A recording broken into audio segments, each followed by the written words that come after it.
Social മീഡിയയിലും cinema ലോകത്തുമൊക്കെ ഇപ്പോൾ ചർച്ച നടൻ സന്ദീപ് പ്രദീപിനെ കുറിച്ചാണ്. എക്കോ എന്ന സിനിമയിലൂടെ വീണ്ടും സിനിമാ പ്രേക്ഷകരുടെ ഹൃദയം കീഴടക്കിയിരിക്കുകയാണ് സന്ദീപ്. ഈ വർഷം തുടർച്ചയായ മൂന്നാമത്തെ ഹിറ്റ് സമ്മാനിച്ച് മലയാള സിനിമയുടെ മുൻനിരയിൽ തന്നെ സന്ദീപ് തന്റെ സ്ഥാനമുറപ്പിച്ചു. എക്കോയിലെ പീയൂസ് എന്ന സന്ദീപിന്റെ കഥാപാത്രത്തിന് വൻ കയ്യടിയാണ് ലഭിച്ചിരിക്കുന്നത്. എക്കോ ഹിറ്റായതോടെ സന്ദീപിന്റെ ഫിലിമോഗ്രഫി ചർച്ചയായിരിക്കുകയാണ് ആരാധകർ ഇപ്പോൾ. ഷോർട്ട് ഫിലിമുകളിലൂടെയാണ് സന്ദീപ് തന്റെ അഭിനയ ജീവിതം ആരംഭിച്ചത്. ശങ്കർ രാമകൃഷ്ണൻ സംവിധാനം ചെയ്ത 18-ാം പടിയിലൂടെ ബിസ്ക്രീൻ എൻട്രി നടത്തിയ സന്ദീപിന്റെ ആദ്യകാല ഷോർട്ട് ഫിലിമാണ് ഇപ്പോൾ സാമൂഹ്യ മാധ്യമങ്ങളിൽ ചർച്ച. 13 വർഷം മുൻപ് പുറത്തിറങ്ങിയ സ്റ്റോറി, സ്ക്രീൻ പ്ലേ, ഡയലോഗ് എന്നീ ഷോർട്ട് ഫിലിമാണ് ചർച്ചയായിരിക്കുന്നത്. സ്കൂൾ വിദ്യാർത്ഥിയായ സന്ദീപിന്റെ കഥാപാത്രം പറയുന്ന ഡയലോഗ് ഇതിനകം വൈറലായി.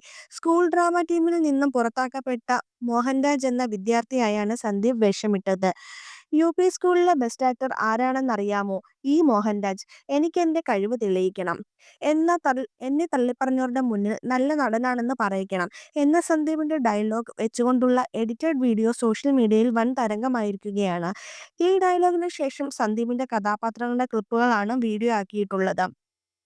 എക്കോയിലെ പീയൂസ്, പടക്കളത്തിലെ ജിതിൻ രഞ്ജിത്ത്, ആലപ്പുഴ ജിങ്കാനയിലെ ഷിഫാസ്, ഫാമിലിയിലെ അഭിജിത്ത്, അന്താക്ഷരിയിലെ കാർത്തിക് എന്നീ കഥാപാത്രങ്ങളുടെ ചെറിയ ക്ലിപ്പുകൾ 96-ലെ പാട്ടിന്റെ ട്യൂണിൽ മിക്സ് ചെയ്ത് വീഡിയോ ആയിട്ടാണ് വൈറലാക്കിയിരിക്കുന്നത്.